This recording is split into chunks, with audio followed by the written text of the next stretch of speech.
Very well. And I have never seen you. I'm stepping on your joke, by the way. All right. So the presentation tonight is on a butterfly called Spiraea coronis.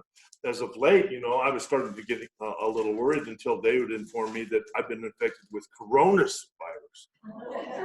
All right, that's a collective moan. I prefaced it by blaming him. All right, so the deal is I didn't know how many people knew anything about Lord of the Rings stuff, but I just wanted to give myself the opportunity to declare myself a Hobbit. And there and back again is absolutely appropriate for this butterfly. And so we're basically going to talk about the seasonal movement of animals in general, and this butterfly in particular, and their food plant adaptations that actually, basically fold into the whole thing. In fact, you'll see that it's one nice package. Okay, so it's really about this plant and an animal that wants to eat it. And when you think about that, the animal, this is a craven beast, lusting for food. This plant is amazing. Now, that plant, if you look at the leaves, you can see that they're actually succulent, right? It's like a sedum violet, and this is the plant. This is the driver of this whole thing. So you will be seeing more of this plant as time goes on. Okay, so I wanted to make sure that I gave credit where it's due, and I forgot David. So basically, all of you have at one level or another participated in my efforts in one way or the other. Dave James, of course, he and I wrote a paper. Oh, I can't believe maybe I didn't include that. What is going on? This was fine just a minute ago until I started messing it up. There we go. You said you had this. Yeah, I got this. This is what it looks like when I have it, David James, Dave Nunnally, of course, everybody knows him. Caitlin, everybody knows him. And then this Melanie Weiss person that keeps showing up. These people have been instrumental over the last 4 years, especially bringing all this together. So, and I am grateful for having the company of people. And y'all don't know this because you just don't go around the world or United States and see butterfly communities, but you guys are great. The Pacific Northwest community of people is really cool. And I'm going to get everybody to try to go down to Corvallis this October, and you get to meet the rest of the people, and you get to meet up with the Eugene chapter, and it's just a grand time. Last time they had, we caught Paul Hammond, and we were looking at fruit pictures the whole time, and he was the expert telling us, okay, so all creatures, and everybody knows this, all creatures exist in relationship to others. Herbivore plant relationships, however, can be pretty intimate. In this particular case, the plant is, Viola trinervata, which I like. And if you actually, that's the case. I think I got it. I got this. All right, you look at the leaves. They're kind of trifid. They're instead of being normal heart-shaped viola leaves, they're actually kind of three-pronged, and that's the trinervata. This is sagebrush violet. Everybody knows it as that. Okay. The sagebrush flats, rocky hillsides, with moisture, bloom time, April through May, because after that, it is hot. And that luscious plant you just saw just can't handle it. This is the distribution of the records from the Berg Museum website. And you can kind of see it's basically east slope of the Cascades. There's other records a little deeper into the Columbia Basin. And this is I don't know, anybody recognize this picture? This is the original from whence our logo on the website came. The goofus guy with the hat on is me, but I think you might recognize a few of the other people. This is the kind of place, this is on top of the ridge above Schnebly Coulee. This is the kind of place where this violet does really well. That's my kid. And there's all these rocky, I got this vista, and the reason why my kid's in there is because he paid me. But you have this, foreground shot, and you can see, all right, it's kind of like, all right, this is really early, so like a lot of the flowers haven't even begun to bloom yet.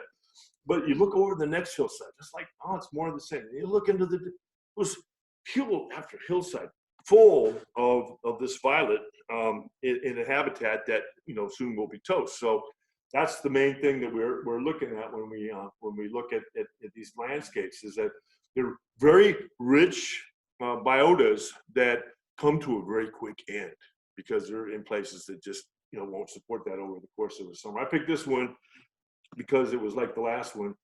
I think it was the same image. I just wanted to look at it on the big screen. But this, how many people have seen places like this in Eastern Washington, Kittitas Valley, right? We see these, this is not unusual. All right. Oh, dude, what happened? Nothing. Oh, well, someone didn't aim the Don't thing blame quite this on right. me. All right. Anyway, the violet is, we're going to have other problems because I fill slides. But anyway, the violet is a vernal plant. It's all above ground presence is in April. You go out in April and May and you see it. It's gone in July. I know because I made the mistake of climbing one of these ridge tops and just to find this violet. And it was like 110 degrees, the atmosphere sucked humidity out of you. So anyway, this is a place where, if you're going to make it, you got to make it early. And this is part of how I was able to do that. I mean, that's a taproot. Most of that plant is actually below ground. And we'll get to the significance of that later on. All right. Some relationships are extremely tight between herbivores and plants, all right? Like pairs. Pairs will use a lot of rasticaceous plants. It doesn't really make any difference what genus. This mustard, that one is fine. The same butterfly female will go from one species to the next without pollen. Alliaria, not fine. Who? Alliaria petiolata, garlic mustard. Oh, yeah. Okay, so like, it's always good to have you around. The butterfly food plant relationship that we're talking about tonight is tight. I don't know who put that other thing on there. All right, the herbivore is the Coronis Fritillary. And as far as I know, and as Dave Nunnally knows, or as David James knows, the only plant it is ever using is this one plant. So that's pretty tight. Now this butterfly, I only put these images on there because I know you all know everything about Coronis Fritillaries, right? Right? To me, it's a distinctive butterfly. And now to Melanie, it's becoming a distinctive butterfly because you're calling him, at a 90, 95, 98% rate, all right? Well, I mean, take it from me, right? You heard the introduction. I knows. So, and this is one I picked up because I think Caitlin said it. I don't know. I might have got that from you. I don't know. It kind of showed a nondescript color. I like this color because it's like, is it tan, brown? And sometimes, huh? Olive? Oh, you're killing me. I have to add that to my list now? That's going to be a real long list. All right. So I got to go through this just because diapause, a period of suspended, you don't know what diapause is, right? It can occur at any stage in the cycle. It's important to understand that, in places where there is no limitation temperature or photoperiod wise, there may be limitations in terms of moisture. So like in the tropics where you have, a conducive environment for reproduction and life cycle, it might be too dry, so they shut down for diapause there for different reasons. But the important thing is that all of the North American fritillaries diapause as a first instar larva just out of the egg. So if the egg is laid, the larva hatches and immediately goes into diapause, which strategy seems peculiar to me, all right? But nonetheless, that's the way it is. Can I hold this what? Could you go back to that? Yeah, with some small remuneration, I'll give you actually a copy of the whole thing. We're talking nickels and dimes. What? They go into the ground? Well, yeah. I mean, they're not going deep into the ground, but they're finding shelter, right? They have to find some place to be. John, Huh? other sources say that they eat their eggshells. What? Fritz? Okay. The hippolytas we were raising at the zoo did that. Okay.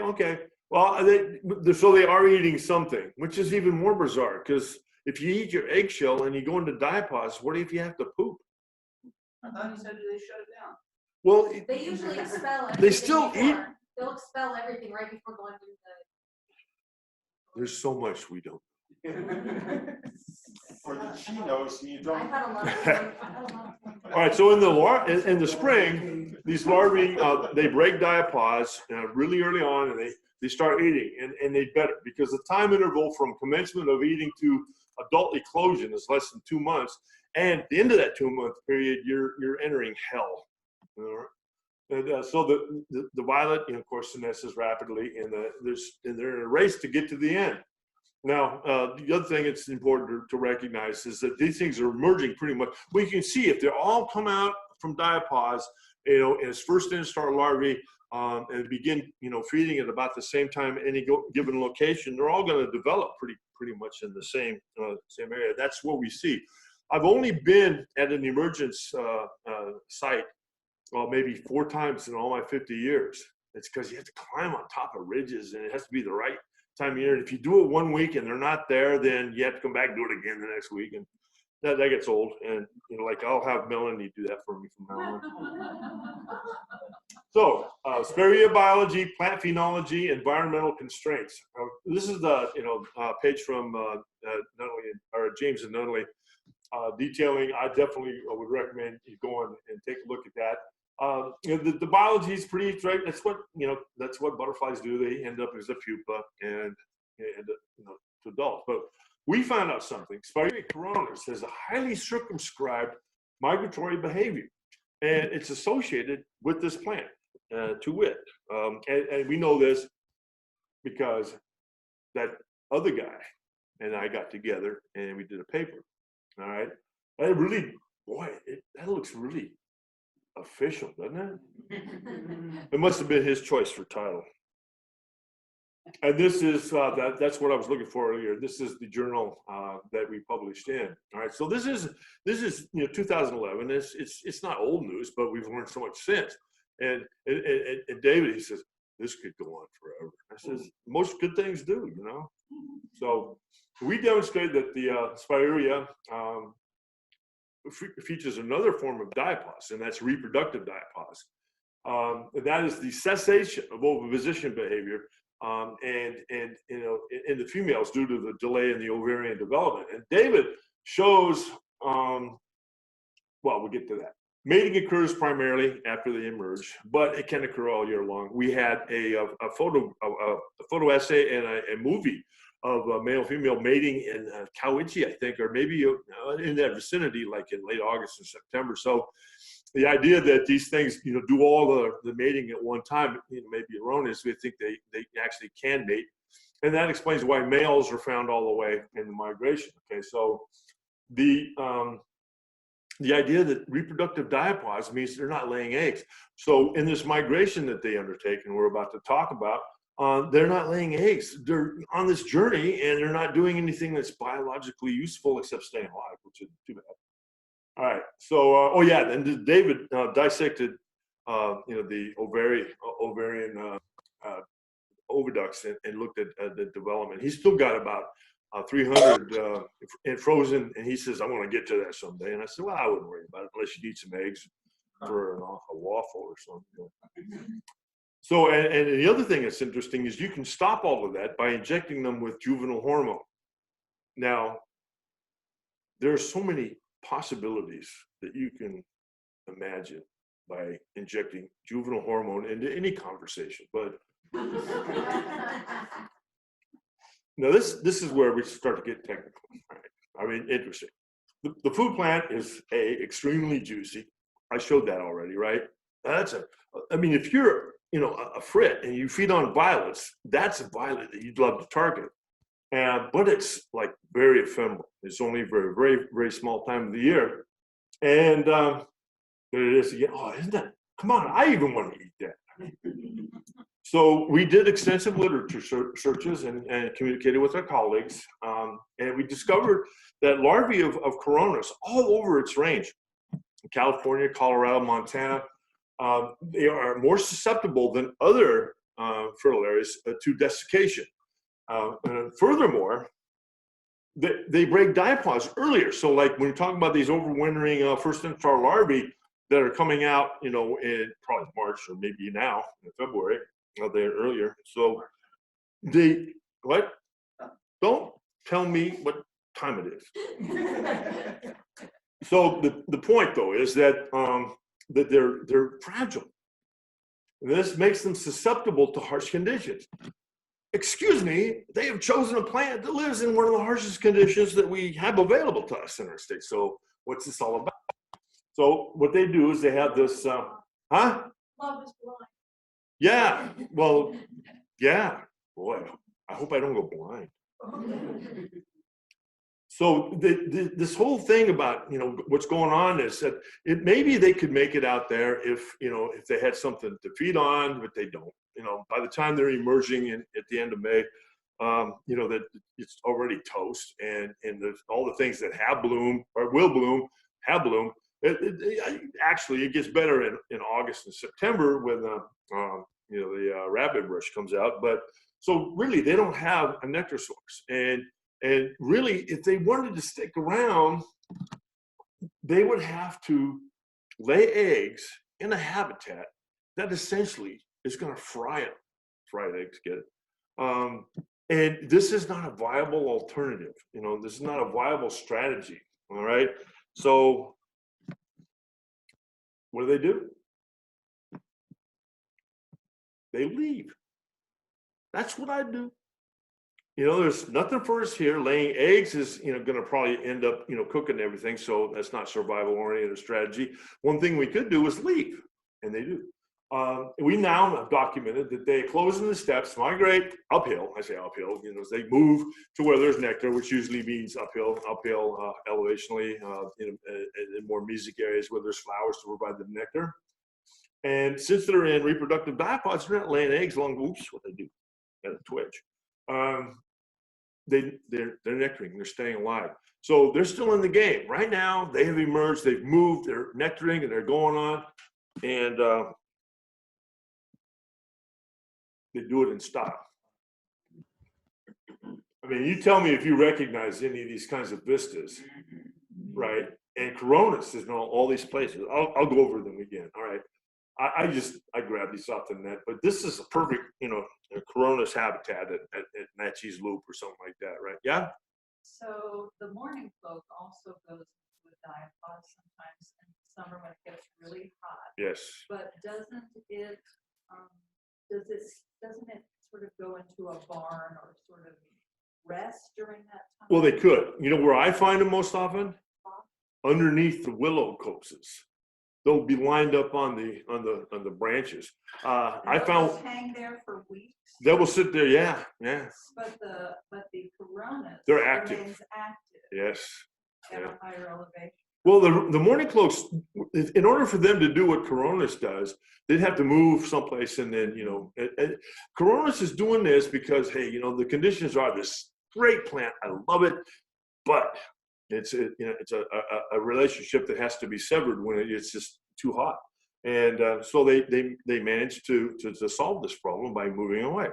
We'll just keep going on. We'll get to the point where there'll be more questions, all right?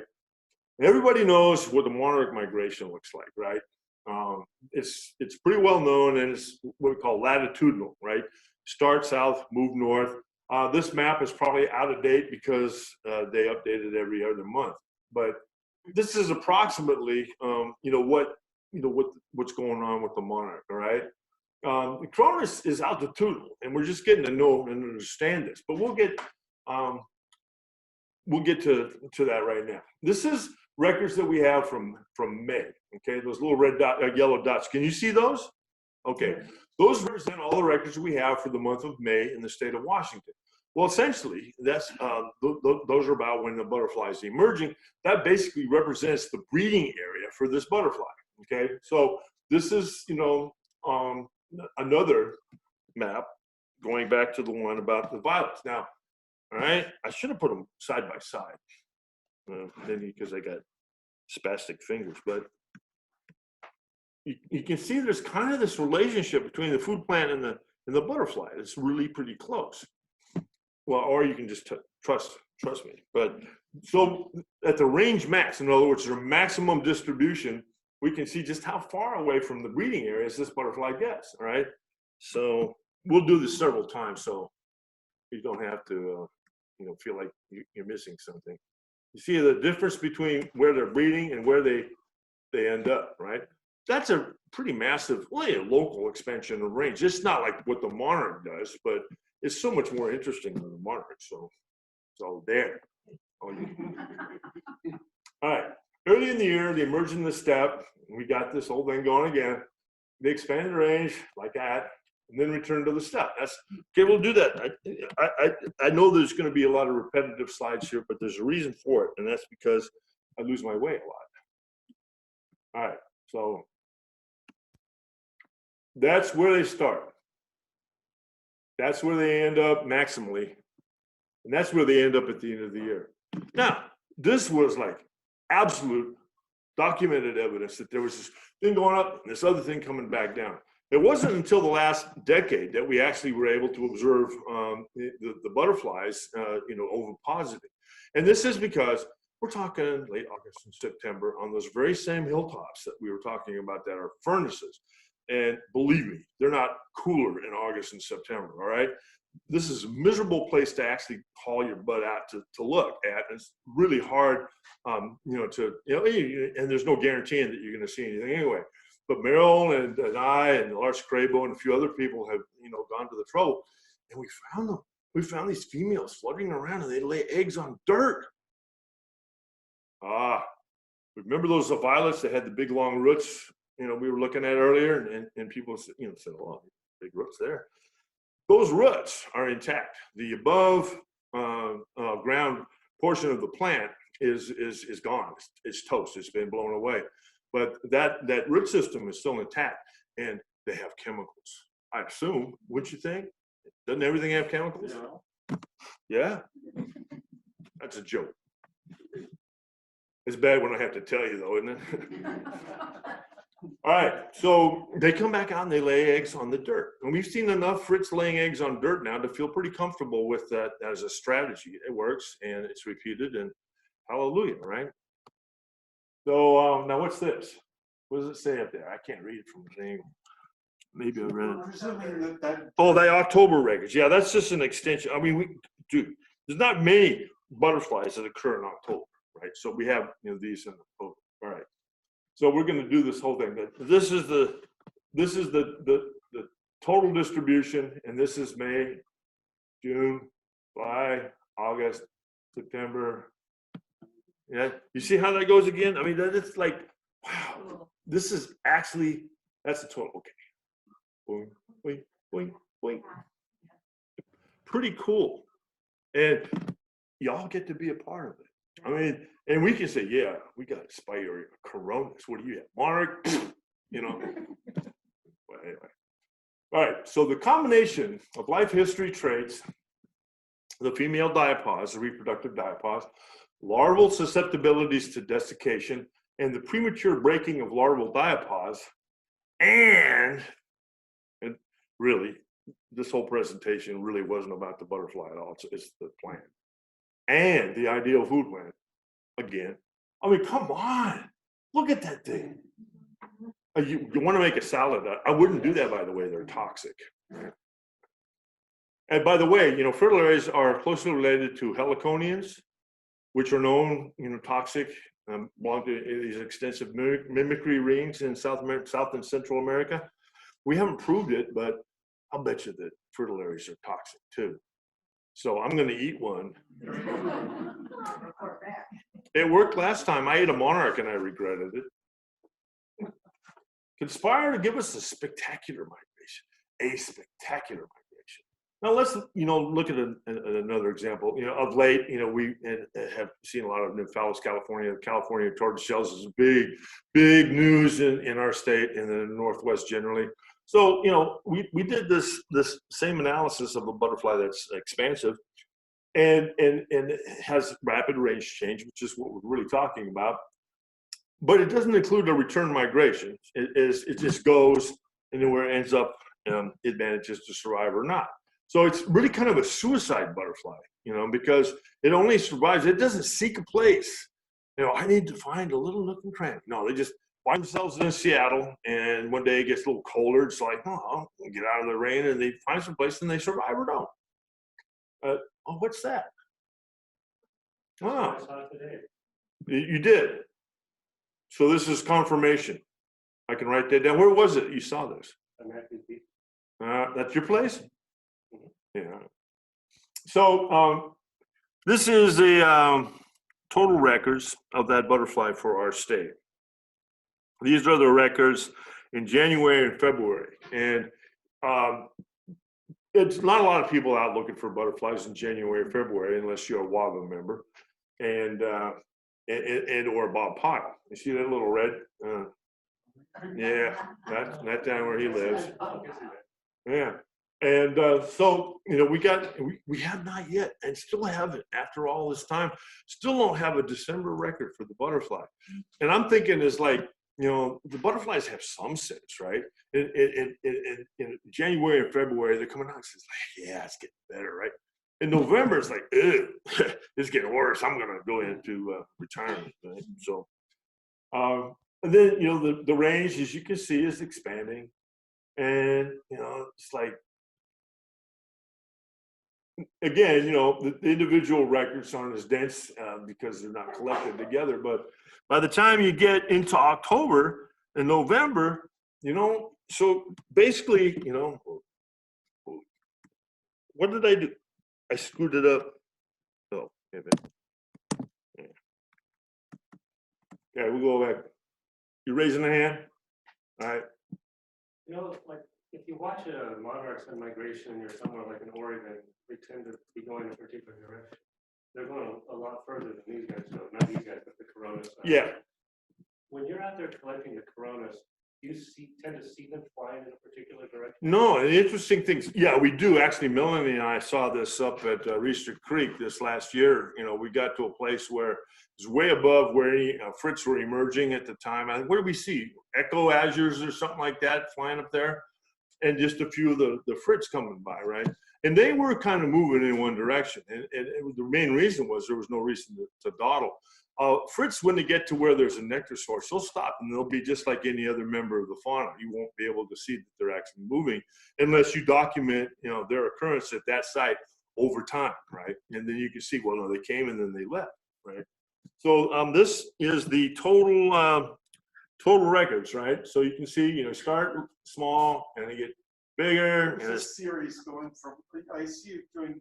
Yeah, we're starting now. This is total records, right? Okay. This is January, February. February, okay. Right. It's at the top of the screen, we can see that says February. Right, right. And March, you can't read. So that's part of why. Oh, yeah, that's right. We Part got of why I couldn't follow what. right. the It's screen was. this was Dropper's attempt to hijack my attempt to be lucid. Any excuse I can find for lack of lucidity. So as you're going through the, you know, you see that, yeah, they're all in the mountains still, but then they start showing up down in Seattle and whatnot. So by the time that you got into the maximum distribution, it could be virtually any place. And, you know, the presence of its food plant is non-essential. Its relationship to the food plant is like, let's go until we find some. And like in Oregon, this means that they go to the Pacific Ocean, sometimes die in drifts on the beach, and either go north or south. I had 1 year, 2 years ago, 2 years ago, I got a report from Ron Lyons. He said it was most peculiar.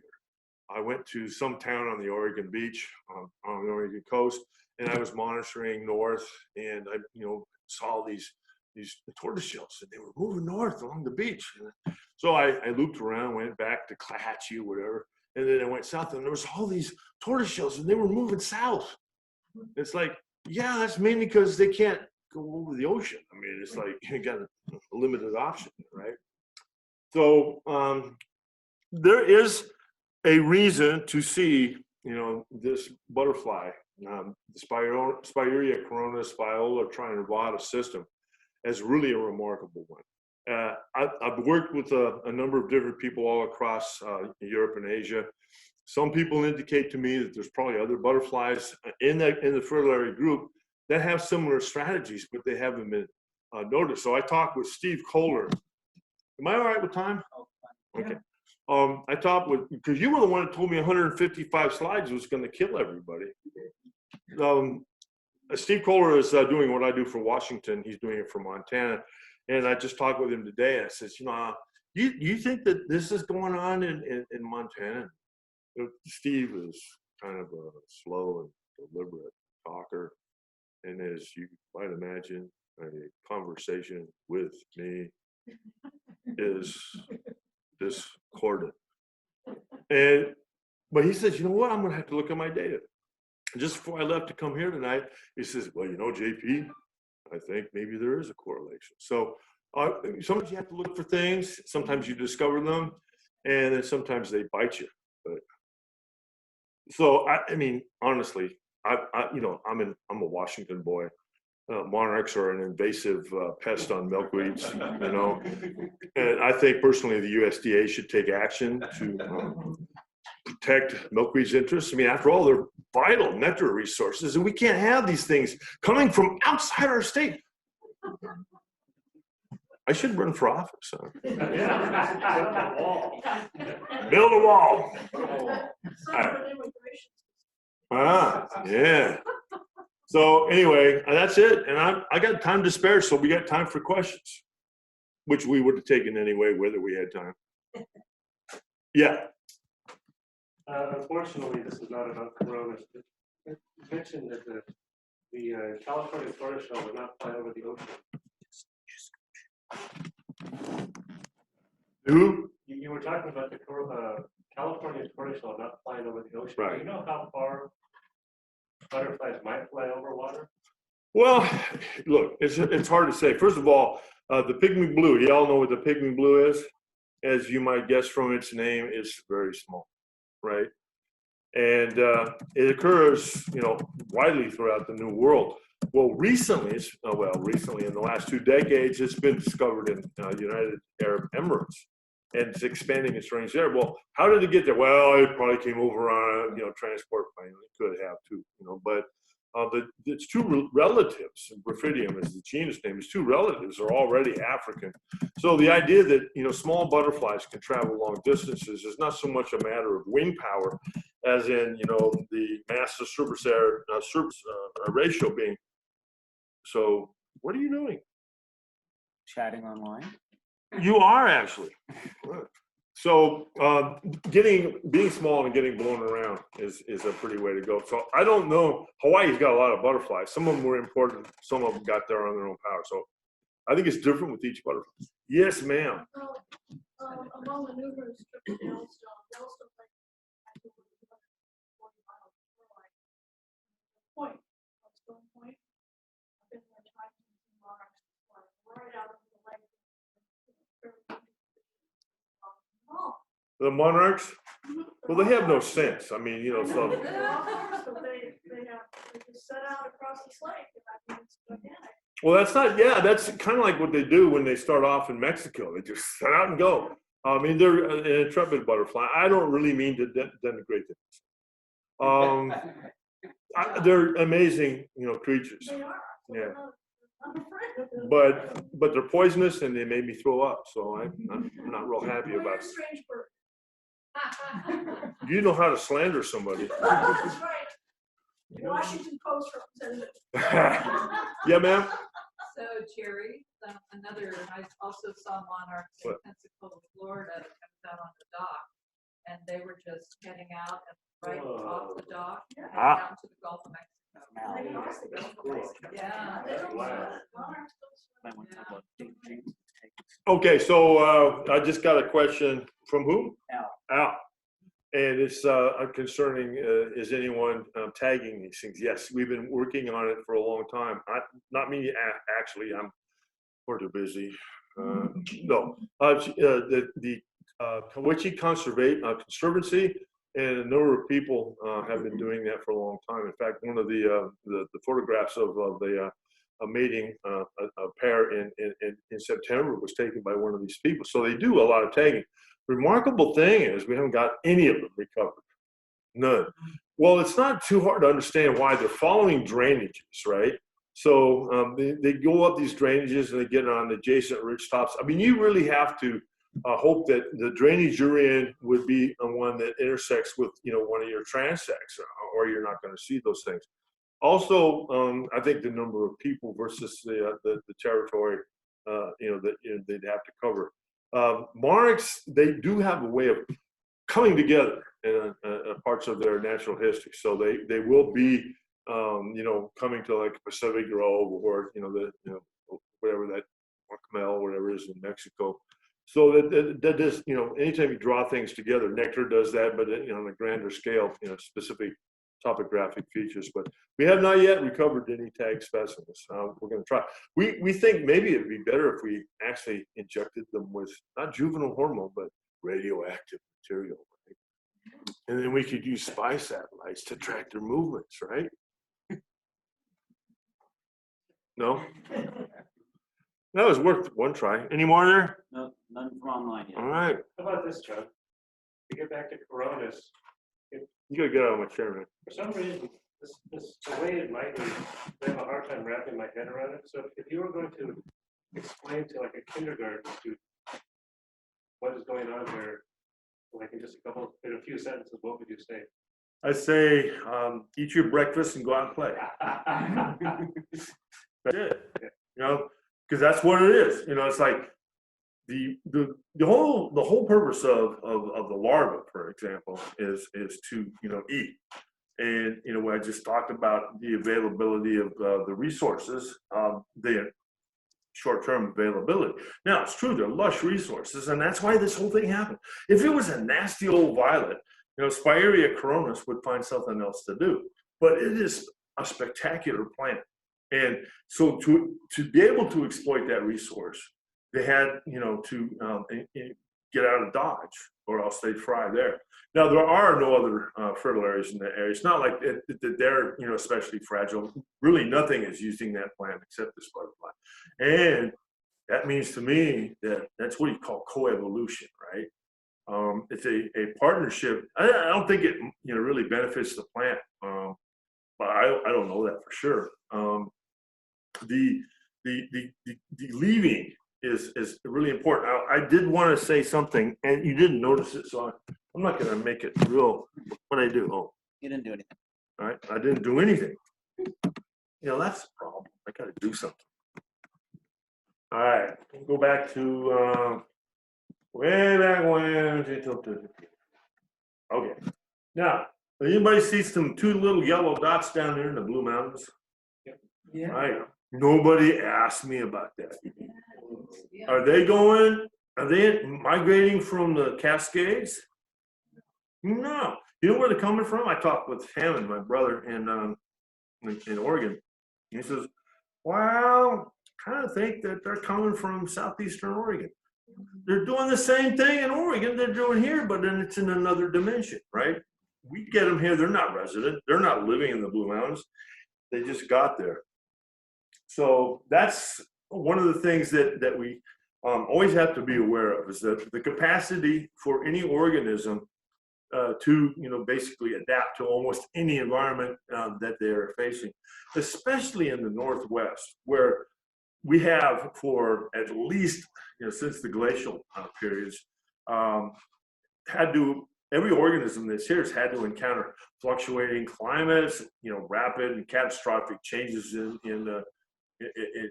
your habitats, the Barrett's floods in eastern Washington, the various Mazama explosions and other volcanic eruptions. So, life is uncertain. So you need to have a capacity to adjust to all of those uncertainties as they may occur. And in this particular case, Coronis started rich. Coronis said, me likey this plant. What do I have to do to make this work? And it's really easy, because what does it have to do? It has to leave. And there's not coincidentally huge meadows full of flowers uphill from these populations. So they basically have it pretty much made. And they're moving into a place where there's plenty of things for them to eat. And they can follow those flowers all the way up to the top. Well, they haven't got quite up to Camp Muir yet, but they're at 6,000 to 7,000 feet in the Cascades, no problem. All right. They are at Camp Muir. No, I don't think they've been recorded. Yeah. My son saw. No, tortoiseshells he saw. Oh, yes, I'm Right. sorry, yeah. Don't give me a heart attack. I'm sorry. And so but the thing is, come back down, and they lay eggs in the dirt. Now that's clever. That is really skillful. I'm not sure that I would like to be endowed with the capacity to smell something as ephemeral as violet organic compounds, because we live in a society where there's many, many more of those kinds of smells that'd be overwhelming. But for a female, Coronis Fritillary, she's just, out there on her own lonesome in August and September. And there's really, she knows where she's looking for, and when she smells it, she's found it. And I would say, okay, two things I wanted to say about this year. Another wet spring. We're going to have a boom year for Coronis this year. But also, and this is something you should think about as you go through April and May, last year we had a wet spring, right? I don't know if you guys noticed, but there was a lot of brassicaceous plants, the mustards, everything from the Beccaria, Arabis things to the Cecimbrium and whatnot. All of these things did spectacularly well last year. So all of the whites that emerged out of last year's root, they didn't have an enhanced previous season. They came out and they're just hanging on like they normally do, but they came out into a world that was full of food plants. So what do you think they did? Well, they laid eggs all over that, and those larvae probably had a high survival rate because, as you probably remember, last year was not a really hot early spring. And these plants, got you into June and July. It was great. This spring, there's going to be, the whites are going to be gonzo, okay? You're going to see more marbles and orange tips and Beckers and Cecimbria. I'm predicting this, right? So I'm going out on a limb, but it's not much. I got 50 years into this. I kind of know, that it's going to be a big year for the whites. Same thing with these, they came out, oh, that's great. Oh, violets are good. Let's eat. Let's go. And they're going to do the return. And this should be another big year. Last year was a big year for Coronis sightings. We all partook in that. We started seeing them early and kept seeing them late. Yeah. You've got one right in the middle of Thurston County. What's that about? See, I poked them once too many times. All right, that's at a famous locality. It's at the Rocky Prairie. Now it's a preserve. It's a East Preserve, something like that. It was a traditional site for 90 years before that, but that was my record. And I don't know what to say. They really don't belong in Mount Rainier either. But if you think about, okay, so you get the Mount Rainier from Vantage, all right? How much different is it to, wander down Mount Rainier and end up in Rocky Prairie? I sampled the specimen myself. I caught it, and I knew it was different from, the beginning. It was all kind of ratty and everything because there's Bremners flying around. They're all brand spanking fresh. So, yeah, it's an example of like, the stochastic process basically says, you follow that bell curve out, right? We all look at the tails, but those tails, boop. Yeah, right.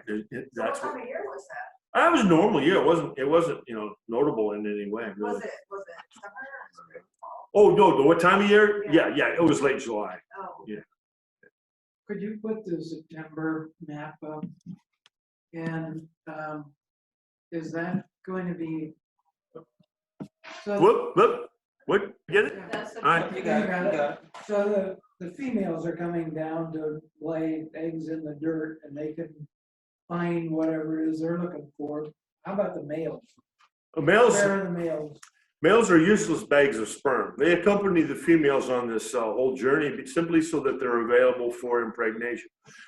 I wasn't going to talk about this because it's kind of disgusting, but Put my hand down then. what was he going to say? No, I don't want to interrupt this. All right. This is a good You part. may actually. When butterflies mate, males invest a certain amount of themselves in the process. It's not they're just passing sperm; they're passing a spermatophore, which is proteinaceous and is a contribution to the female's welfare. Right. So in a way, he is in earnest, and he's over ardent. Okay, and the female has to make the choice of the male. But the male also is like, well, this is my contribution to the future, so I'm going to help my female get along by adding a little proteinaceous substance to the spermatophore. However, in the course of events, uncertainty plays a role, and this is almost always true with everything. In Spirea coronis, it could be that a female on her path to greener pastures just ends up coming on empty. Maybe the flowers aren't emerging properly, or they're not emerging or bloomed yet. And so she says, I am at a protein deficit. I need to digest the spermatophore and then maybe even the sperm. Well, that leaves her unmated, right? Hey, that's where males come in. That's what we're for. No, see what I mean? It gets out of hand real quick. So the males follow the females just so that there's always a potential mate. Is that okay? All right. You're a troublemaker. Chris Cathy has a comment here. Oh. Do you want to read it for the group, or? Viola trinervata is documented from the counties south of the Blue Mountains in Oregon, but not the ones on the border. Oh, yeah. Interesting. I did not know that, of course. I mean, I hate to make a list of all the things I don't know. I'll let you do that. Not sure about where the trinervata has been found in Lincoln County, but it has. Yeah, I knew that. So, can I speculate? Hell yeah. Speculation. I suspect that, as in most things, what works, you don't fix. So if you look at the range maps as they are presented currently, we had a record from Lincoln County at one time, and we were never able to verify it. And Melanie, bless her soul, went out and collected got about 15 images or 16 images of Calliope, right? Oh, yes. Right. Oh my gosh, I kept wanting a Corona. I know. I appreciated that. That's why I put your name on there. This one. Right. Well, more than you have tried, okay? But they just really don't seem. My first experience. Okay, I wasn't going to do this, but I'm going to bear a little bit of my soul, right? May 31st, 1965, Grand Coulee. It was one of my first trips over to Eastern Washington, and we got there in the middle of the night and set up camp, and I woke up in the morning to the Grand Coulee. Now, I don't know, I was a 14-year-old, so I'm looking out at this world that it was kind of new to me, and I woke up to a wall of rock, and I said, holy cow, it's like 500 feet tall, and I looked east and west or down north and south, whatever, and it was like, the Great Wall of China forever, and my stepdad said, yeah, well, turn around, there was another one. I mean, the Grand Coulee is just this amazing thing, and that's a place where Coronis are native and recurrent. We can go there regularly and see that. Lots of Viola trinervata on the rim rock above and the tablelands, etc. So that makes sense. But I've gone east from there. Yeah, we're looking. I've been in Ferry County. I've been through Ponderay County and Stevens County, up and down Curlew Lake Valley, etc., etc. I've looked at all these places, and I have, but we haven't got that. No one else has either, really. The one place that was problematic was in Lincoln County, and I would not rule that out. It's just too close to not be possible.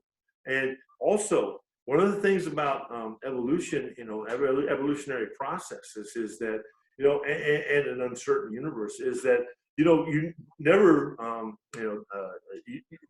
opportunities present themselves sometimes, and you take advantage of those opportunities. So yeah, I can see, spreading east. Yeah.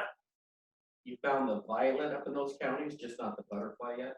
I've not found the violet either, but see, the thing is that for my purposes, it's not important whether they're breeding there. Is that where they go? So, like, to me, if you were to go from, say, Grand Coulee north, well, I think that's maybe where the Moses Meadows populations are coming from.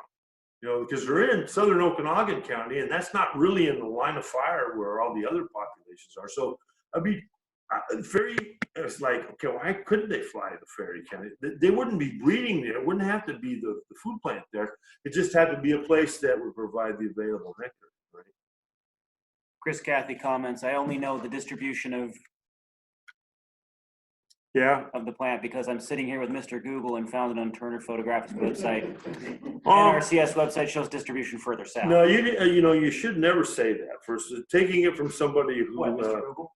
Huh? Shouldn't say Mr. Google? Well, no, that you in fact used an alternative, because I thought he was truly brilliant, you know? So, is it he, right?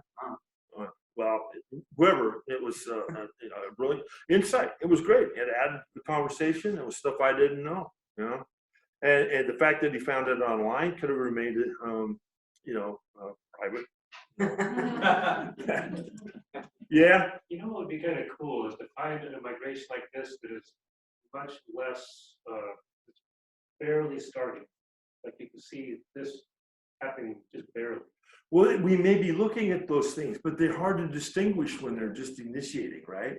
I mean, you know, maybe nothing as dramatic as occurring out in the steppe, but the idea that butterflies move, I mean, this is general knowledge. I mean, there's some that move more than others. You know, checker spots like the Taylors can be very localized and colonial, but you know, like fritillaries, well, some of them are pretty local too, but others like Zerini, they just go everywhere all the time. So it's sometimes hard to discern what you're observing in nature. I mean, everybody collected Coronis throughout all these ranges. That's how we built this record, this database.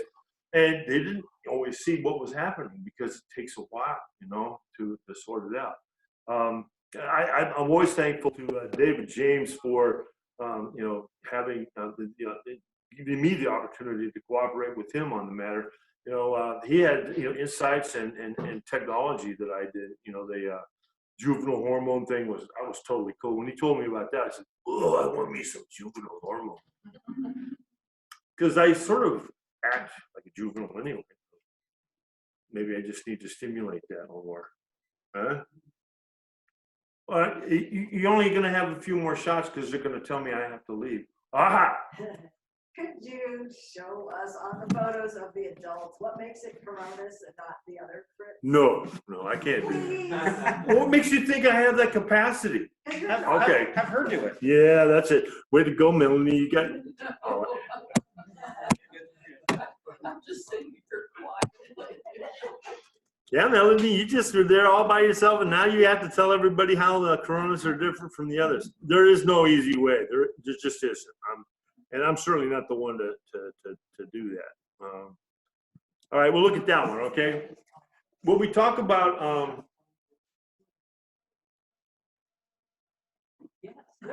if I'm going to dispense my wisdom, So sorry. that was comical. I mean, as a phrase, it was humorous. But so this is the ventral surface of a specimen lying there. It's what we talk about all the time on the ventral hind wing is the disc. That's the area to the base of the main row of spots, which is with the post-median spot band. The silver spots, there's 3 at the near the front fore margin and 3 near the hind margin, and there's kind of a break in the middle. All right, that's the post-median band. So everything basal to that is called a disc, and then the light band that's outside of that, they have a name for that too. Let me think. Post-discal band? Submarginal band. Yeah. Well, I would call this submarginal spots, but the band, I don't know, whatever, you can make up. That is not, I have not found it very useful. Other people have. So what I do is my problem is I learned all this stuff when I was like 13. And I learned it by, you know, building the collections and, you know, spending the decades. By the time I was 30, you know, if you ask me how to tell these things apart, you know, I'd say no, but you can, you know, give it to me and I'll identify it for you. And you know, I've talked with Paul Hammond and other people. It's a similar problem. When you know something from a gestalt, or as the word people call it, the jizz. When you learn something that way, that's secret knowledge. You cannot bestow it upon someone. You have to have them generate. Now, I have seen this happen. Melanie is ace. I remember. Let me do the talking here. She came up to the museum and she was in a nurse, wanted to look at all these, you know, butterflies, and then, you know, it's a sterile thing. I mean, painted butterflies are not as beautiful as the, you know, the real thing. There's no question about it, but it's really hard to dissect a photograph. So like, there's a limitation there too. She had a chance to look at all these things, and it was like, I don't know, was it 2 or 3 weeks before we went out on the Reester Creek Waba trip? sometime after that anyway. And so we were up at Haney Meadows or something like that, and somebody inevitably brought, you know, a fritillary over. Huh? Melody! And she did. Some of them. Good. She called it. I mean, the bottom line was she called it. And since that time, see, the whole thing is nothing breeds success like success. You know, once you've been able to identify some butterflies for a while, then you're able to do it more regularly. But just to show you how nasty things can be, that's a female, right? So it has a whole different wing shape. And I think So generally, can you talk about that? huh? Talk about the. Why? That's implying that you seem to know more about it than me. You talk about. That's what you're saying. Well, okay, look at the hind wing there. It's angular. What? Can you point- That's rounder. can you point It any can place? stand up very well. Do I have the gizmo, the pointer? Is there a pointer? There's no pointer. Oh, okay. With a finger. You can use, You oh, that stand doesn't up work and either. Use your All finger. right. This is the hind wing. See how it's round as opposed to, you know, more angular. You see that at the bottom there? I could fall over for you. It's at a point, right? If you go back. David, why don't you go? Ha! Oh, heck with that, man. All right. Right there. See that? When the wing comes down there, it comes down there, it's at a little point. So Right? there's an angle there that's different from what? It's different from your mama. Okay. Different from the female. See how the outer margin is rounder and it comes, oops. It comes to, I mean, if I just said rounder, doesn't that get you there? That one's Which rounder. one is rounder? This one right here, That one is rounder. that's rounder. Oh, Am I wrong? Is it not rounder? So are I you think- talking about this right here? Yeah. It's more than a 90-degree angle.